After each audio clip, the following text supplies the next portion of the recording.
Sir, ഏറെ അനുകൂല സാഹചര്യമാണ് നിലവിൽ കോൺഗ്രസിന് കേരളത്തിലുള്ളത്. തദ്ദേശ തെരഞ്ഞെടുപ്പ് ഫലം അവരുടെ ആത്മവിശ്വാസം വർദ്ധിപ്പിച്ചിരിക്കുന്നു. പക്ഷെ പതിവ് പോലെ കോൺഗ്രസ് ഒരു വലിയ വെല്ലുവിളി നേരിടുന്നുണ്ട്. അത് മറ്റൊന്നുമല്ല, പാളയത്തിൽ പടയാണ്. ഇത് 140 മണ്ഡലത്തിലും മത്സരിക്കാനായിട്ട് നേതാക്കളുടെ ബാഹുല്യമാണ്. കേരളത്തിൽ നിന്ന് ജയിച്ച് ഡൽഹിയിലേക്ക് പോയ, പാർലമെന്റിലേക്ക് പോയ MP-മാർ നിരവധി പേർ, എനിക്ക് തോന്നുന്നു ഒരുവിധപ്പെട്ട കോൺഗ്രസ് MP-മാർക്കെല്ലാം കേരളത്തിൽ മത്സരിക്കണം എന്ന ആഗ്രഹമുണ്ട്. 17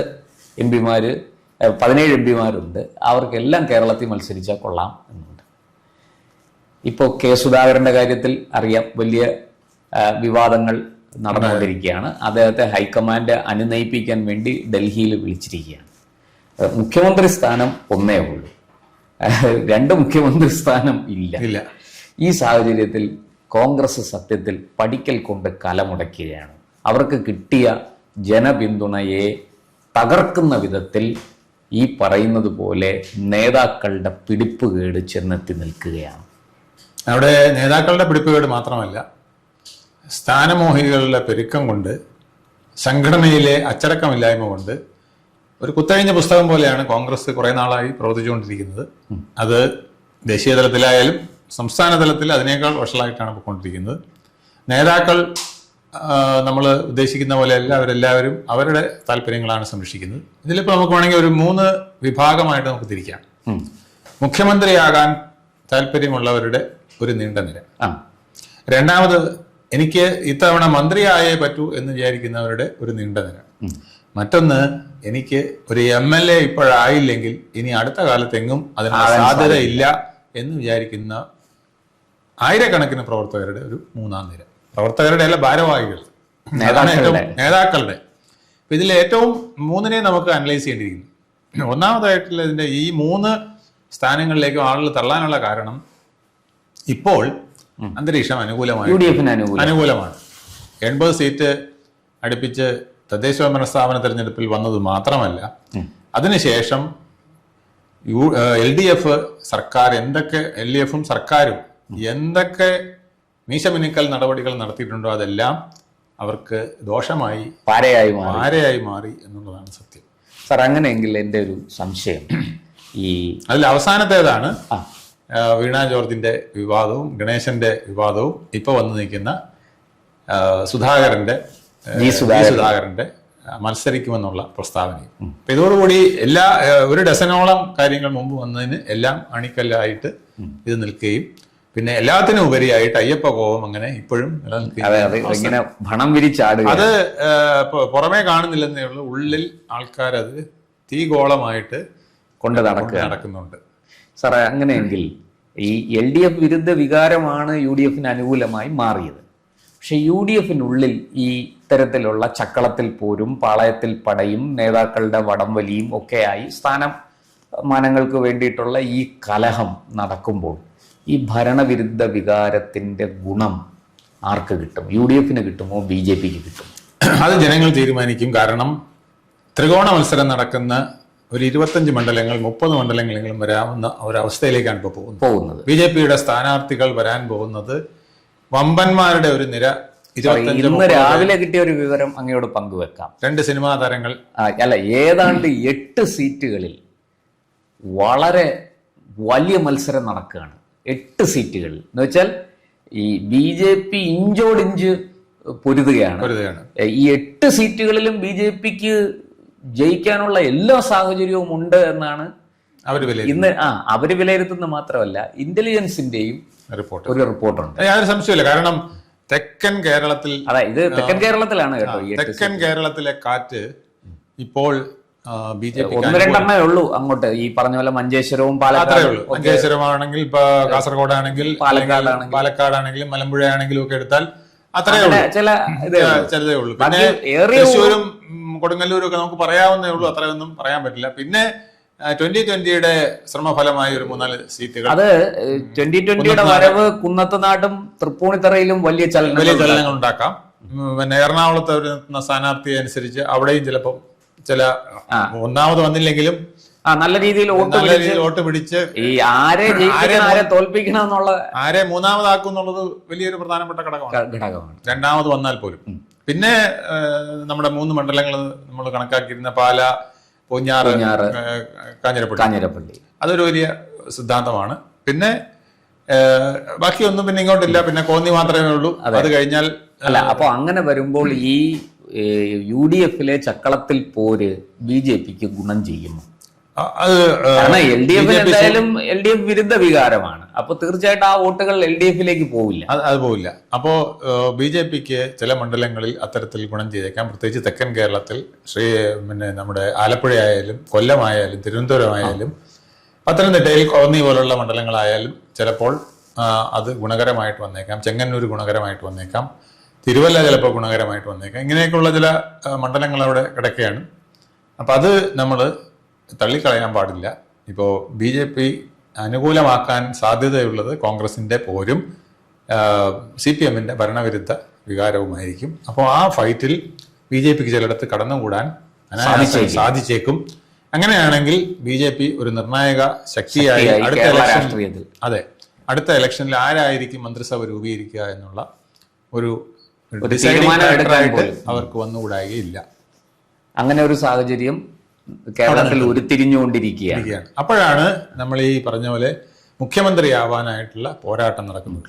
സാർ ആദ്യം പറഞ്ഞതിലേക്ക് നമുക്ക് വരാം. അതെ, ഈ മൂന്ന് തട്ടിൽ മുഖ്യമന്ത്രി തട്ടിലേക്കാണ് ഞാൻ ആദ്യം വരുന്നത്. അതിൽ അടൂർ പ്രകാശിന് കോന്നിയിൽ മത്സരിക്കാൻ താല്പര്യമുണ്ടെന്ന് മാത്രമല്ല, അതിനായിട്ട് SNDP-യുടെ ശിവഗിരി മഠം തന്നെ രംഗത്ത് വന്നിരിക്കുന്നു.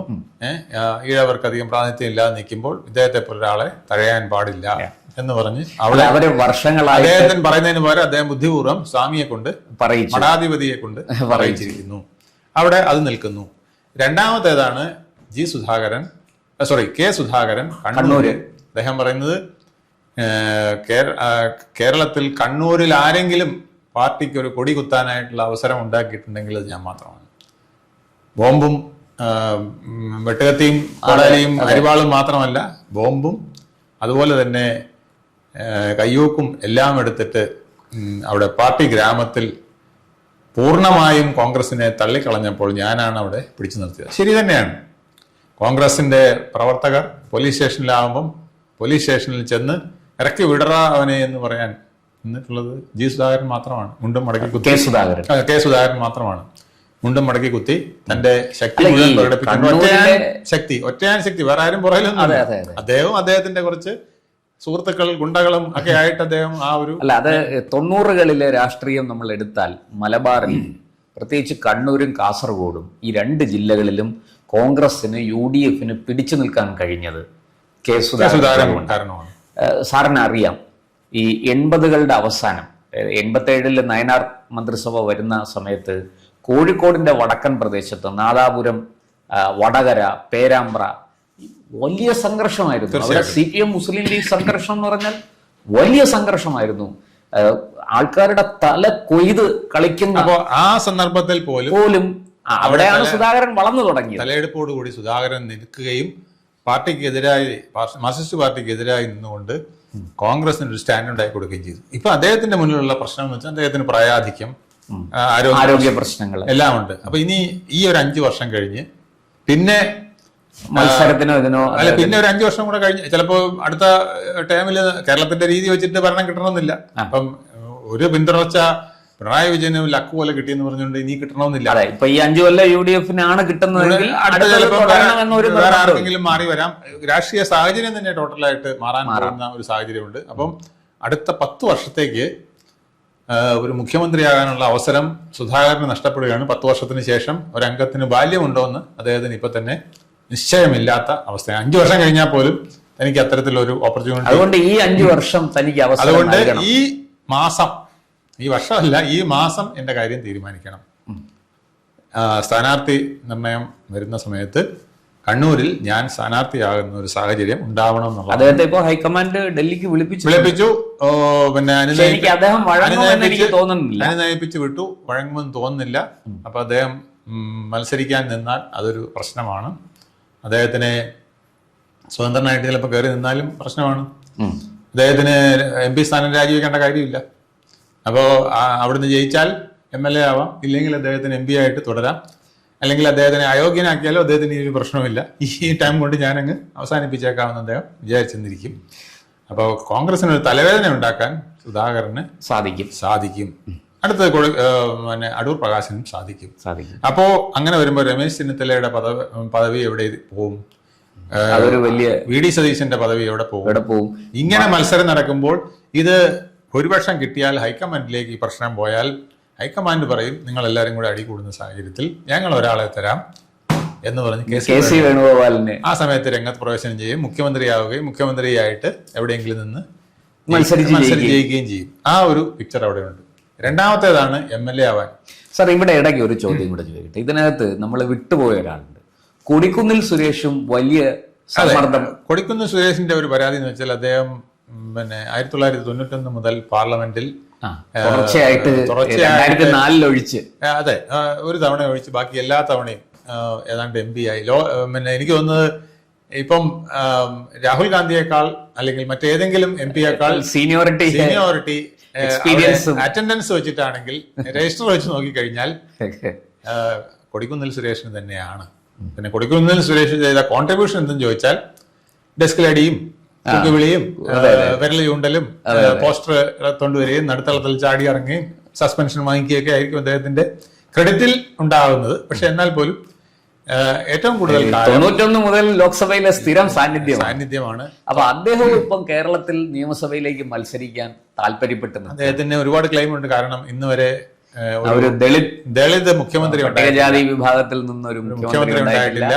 കോൺഗ്രസിന് പിന്നോക്കക്കാർക്ക് പ്രത്യേക പരിഗണന കൊടുക്കണമെന്ന് രാഹുൽ ഗാന്ധി എപ്പോഴും പറയുന്നതാണ്. അത് തരുന്നെങ്കിൽ എനിക്കിപ്പോ തരണം എന്നൊക്കെ പറഞ്ഞുകൊണ്ട് അദ്ദേഹവും ഒട്ടും പുറകോട്ട് പോകാൻ കഴിയില്ല. അങ്ങനെ ഒരു ഇത് കേട്ടു, അദ്ദേഹം ചിറയൻകീഴിൽ നിന്ന് മത്സരിക്കാൻ സാധ്യതയുണ്ടെന്ന്, അതിനുവേണ്ടി ശ്രമിക്കുന്നുണ്ടെന്നുള്ളതാണ്. പക്ഷെ ഇത്രയും പേര് മത്സരിച്ചു കഴിഞ്ഞാൽ കോൺഗ്രസിന്റെ ജയസാധ്യതയെ അത് വളരെയധികം ബാധിക്കും. മാത്രമല്ല ഇവര് മത്സരിക്കുമ്പോൾ വേറൊരു പ്രശ്നം എന്താ അറിയാമോ? ഇവർ ഓരോരുത്തരും അടുത്ത MLA ഇപ്പൊ 20 സീറ്റ് എന്ന് പറയുന്നത് നിലവിലുള്ള MLA-മാർ കൊടുക്കും. എൽദോസ് കുന്നപ്പള്ളി ഒഴിച്ച് ചിലപ്പോൾ അത് 19 ആയെന്നിരിക്കാം. K ബാബുവും രാഹുൽ മാങ്കൂട്ടത്തിലും പോയി. അപ്പൊ മിക്കവാറും ഒരു 19 പേരെ പിന്നെ ഈ എൽദോസ് കുന്നപ്പള്ളിയെ ഒഴിവാക്കുകയാണെങ്കിൽ 19 പേര് മത്സരിക്കും. ആ 19 സീറ്റ് അങ്ങനെ പോയി. പിന്നെ ഇപ്പൊ നോക്കി വെച്ചിരിക്കുന്ന കനകോലുവിന്റെ റിപ്പോർട്ട് പ്രകാരം, സർവേ പ്രകാരമൊക്കെ ഓരോ മണ്ഡലത്തിലും വിജയിക്കാവുന്ന പ്രഗത്ഭന്മാരായ സ്ഥാനാർത്ഥികളെയാണ് ഇപ്പൊ നിർത്തി. അതിലെ ആരും ചോദ്യം ചെയ്യാൻ പറ്റില്ല. കാരണം അവരത് നിലയും ജയിക്കില്ല. K മുരളീധരൻ പട്ടികയിലിരിക്കുന്ന ആരും ചോദ്യം ചെയ്യാൻ വഴിയില്ല. ഇനി പിന്നെ നമ്മുടെ കൊട്ടാരക്കര ഐഷ പോറ്റി നിൽക്കുന്നത് ആരും ചോദ്യം ചെയ്യാൻ വഴിയില്ല. അതിനായിട്ട് ആരും വരില്ല. അപ്പൊ അങ്ങനെ ഒരു 10-30 സീറ്റിൽ ഇപ്പൊ തന്നെ സ്ഥാനാർത്ഥികളെ അവർ നിശ്ചയിച്ചിരിക്കുന്നത് എല്ലാം ഏതാണ്ട് വിജയസാധ്യത നോക്കി മാത്രമാണ്. അവരല്ലാതെ മറ്റൊരാൾ നിന്നാൽ ആ സ്ഥലത്ത് വിജയിക്കാൻ സാധ്യതയുമില്ല. അപ്പൊ അതുപോലെ അങ്ങ് പാലക്കാടായാലും ഒറ്റപ്പാലത്തെ സ്ഥാനാർത്ഥിയും ഒക്കെ നോക്കിക്കഴിഞ്ഞാൽ ഏതാണ്ട് ബലറാമിനെയൊക്കെ വെച്ചിരിക്കുന്നതെല്ലാം അതുപോലെ തന്നെയാണ്. ആ വിജയസാധ്യത നോക്കിയാണ്. അപ്പൊ അതിലൊന്നും വലിയ മാറ്റങ്ങൾ വരാൻ സാധ്യതയില്ല. അപ്പൊ സാധ്യതയുള്ള പിന്നെ വരുന്നത് ഇനി വരുന്ന ഒരു 60 സീറ്റ് കഴിഞ്ഞ് വരുന്ന എത്ര സീറ്റുണ്ട് കൂടി പോയാൽ 30 സീറ്റും കൂടെ 90 സീറ്റിൽ കോൺഗ്രസിന് മത്സരിക്കാൻ കിട്ടുമെന്ന് വിചാരിക്കുക. UDF-ൽ അതിലൊരു 30 സീറ്റാണ് പിന്നെ വരുന്നത്. ഈ 30 സീറ്റിൽ 250 KPC ഭാരവാഹികളുണ്ട്. അവരിൽ ആർക്കൊക്കെ സ്ഥാനം കൊടുക്കും? ഈ 30 പേരെ എങ്ങനെ കണ്ടെത്തും? പിന്നെ മണ്ഡലത്തിൽ നിറഞ്ഞു നിന്ന് കഴിഞ്ഞ കുറെ നാളായിട്ട് പ്രവർത്തിക്കുന്ന നല്ല സജീവമായ പ്രവർത്തകരുണ്ട്, ജില്ലാ തലത്തിലുള്ള പ്രവർത്തകരുണ്ട്. അപ്പൊ അവർക്കൊക്കെ ആര് സ്ഥാനം കൊടുക്കും? ഈ ഒരു പ്രശ്നം വരുന്നതിന് പുറമെ 4-5 പേരെ മുഖ്യമന്ത്രിയാക്കാനായിട്ട് ഇങ്ങനെ വിട്ടുകൊടുത്താൽ അടൂർ പ്രകാശ് നിൽക്കുന്നു, K സുധാകരൻ നിൽക്കുന്നു, പിന്നെ കൊടിക്കുന്നിൽ സുരേഷ് നിൽക്കുന്നു, പിന്നെ VD സതീശൻ നിൽക്കുന്നു, രമേശ് ചെന്നിത്തല നിൽക്കുന്നു. അപ്പൊ 5 മുഖ്യമന്ത്രിമാർ നിൽക്കുമ്പോൾ ഈ 5 പേരും തങ്ങൾക്ക് പറ്റിയ MLA-മാരെ കൂടെ അവിടെ ഈ 30-ൽ പിടിക്കാൻ നോക്കും. അപ്പൊ അവിടെയും പിന്നെ അന്തഛിദ്രമാവും. അപ്പൊ ഇങ്ങനെ വന്നു കഴിഞ്ഞാൽ അത് കൂടുതൽ പ്രശ്നങ്ങളിലേക്കായിരിക്കും പോവുക. ശരിക്കും പറഞ്ഞ യാദവ കുലത്തിന്റെ അവസ്ഥയിലാണ് ഇപ്പോൾ കോൺഗ്രസ് വളരെ സൂക്ഷിച്ച് സ്ഥാനാർത്ഥി നിർണയം നടത്തുകയും പിടിച്ച പിടിയാലെ ഒറ്റക്കെട്ടായിട്ട് നിന്ന് മത്സരിക്കുകയും ചെയ്തില്ലെങ്കിൽ വിജയം സ്ഥാനത്താവും. ഈ ലിസ്റ്റ് വരുമ്പോൾ തന്നെ എന്തെല്ലാം പൊട്ടിത്തെറികൾ ഉണ്ടാവും, എത്ര പേര് ഇനി സ്ഥാനാർത്ഥിയുമായി രംഗത്ത് വരും, സ്ഥാനാർത്ഥിത്വമായിട്ട് വിമതരാകും എന്നൊക്കെ കണ്ടറിയേണ്ടതാണ്. അപ്പോൾ ഇതിന്റെ നേട്ടം പക്ഷേ തിരിച്ച് LDF-ലേക്കല്ല പോകുന്നത്, ഒരു പക്ഷെ BJP-ക്ക് അങ്ങനെ വന്നാൽ തെക്കൻ കേരളത്തിൽ BJP-ക്ക് കൂടുതൽ സീറ്റുകൾ ലഭിക്കാൻ ഇടവരും, സാധ്യതയുണ്ട്. കുറെ എല്ലാം LDF എന്ന് പറയാൻ പറ്റില്ല. LDF-നും ഇതിനിടയ്ക്ക് ചില കുറച്ച് നേട്ടങ്ങളൊക്കെ ഉണ്ടാക്കാം. LDF-ന് ഈ ഗതികെട്ട കാലത്തും ഒരു 40-45 സീറ്റുകൾ ഷുവറായിട്ട് കിട്ടാനുള്ള സാധ്യത അവരുടെ ഒരു പ്രാണരക്ഷ എന്ന് പറയുന്നത് ഈ കോൺഗ്രസിന്റെ ഇപ്പോഴത്തെ കളിയും കൂടെ നിന്ന് കഴിഞ്ഞാൽ അവർക്ക് കുറച്ചുകൂടെ സീറ്റ് കിട്ടി, കുറച്ചുകൂടെ അഡ്വാൻറ്റേജ് വന്ന് 70 അടുപ്പിച്ച് വന്നാൽ വീണ്ടും മൂന്നാം ഊഴം, ജനങ്ങൾ ആഗ്രഹിക്കാതെ പോലും മൂന്നാം ഊഴം കിട്ടുന്ന ഒരവസരം ഉണ്ടായിക്കൂടായില്ല. അത് കോൺഗ്രസ് ആണ് നിശ്ചയിക്കാനുള്ളത്. കോൺഗ്രസിന്റെ സ്ഥാനാർത്ഥികൾ ആരൊക്കെയായിരിക്കും എന്നുള്ളത്. ഇപ്പം വാമനാപുരത്ത് പോസ്റ്റർ വന്നതെന്ന് പറയുന്നത് പാലോട് രവി കടൽ കിഴവന്മാർ പോകട്ടെ. അല്ല, പാലോട് രവിയുടെ കാര്യത്തിൽ ഒരു ചെറിയ ഇത് പറയാം. അദ്ദേഹത്തിന് നല്ല ഓർമ്മക്കുറവുണ്ട്. അദ്ദേഹത്തിന് പലതും ഈ കമ്മ്യൂണിക്കേറ്റ് ചെയ്യാൻ പറ്റും. അല്ല, അതുകൊണ്ടാണ് കടൽ കിഴവന്മാർ മാറി നിൽക്കുക. അതുകൊണ്ട് അദ്ദേഹത്തിന്റെ പേര് നെടുവങ്ങാട് ചർച്ചയ്ക്ക് വന്നപ്പോഴും ഒക്കെ വലിയ രീതിയിലായിട്ടുണ്ട്. അതുപോലെ തന്നെ പിന്നെ നജീബ് കാന്തപുരം പെരിന്തൽമണ്ണയ്ക്കെതിരെ വലിയ പ്രശ്നം വന്നിരിക്കുന്നു. സീറ്റ് വേണ്ടെന്നൊക്കെ പറഞ്ഞ പോസ്റ്റർ. ഇപ്പൊ മുസ്ലിം ലീഗ് പറയുന്നത് CPM-കാർ വെച്ചിരിക്കുന്ന പോസ്റ്ററാണ്. അതും വിശ്വസിക്കാൻ ഒക്കില്ല. കാരണം കോൺഗ്രസ് ഇതിനകത്ത് കളിക്കാൻ മിടുക്കരാണ്. അപ്പൊ അവര് തന്നെ ചിലപ്പോ വേണമെങ്കിൽ ആടിനെ പട്ടിയാക്കാൻ അവർക്കുള്ള കഴിവില്ല. എന്തായാലും കോൺഗ്രസ് സൂക്ഷിച്ചില്ലെങ്കിൽ കയ്യിലിരിക്കുന്ന കപ്പ് താഴെ വീണുടായി. അത് ഈ പറഞ്ഞ പോലെ പഠിക്കൽ കൊണ്ട് കലമിട്ടുടയ്ക്കുന്ന ഒരു അവസ്ഥയിലാവാതിരുന്നാൽ ഭാഗ്യം. എന്തായാലും നമുക്ക് നോക്കാം, വരട്ടെ. സ്ഥാനാർത്ഥി നിർണയം കൂടെ വന്നിട്ട് നമുക്ക് വിശദമായിട്ട് ഈ വിഷയത്തിലേക്ക്. കൂടുതൽ വാർത്തകളും വിശേഷങ്ങളും നേരിട്ട് ലഭിക്കാൻ ജനങ്ങളിൽ നിന്ന് ജനങ്ങളിലേക്ക് ജനഭൂമി ന്യൂസ് സബ്സ്ക്രൈബ് ചെയ്യൂ. ബെൽ ബട്ടൺ അമർത്താനും മറക്കരുത്.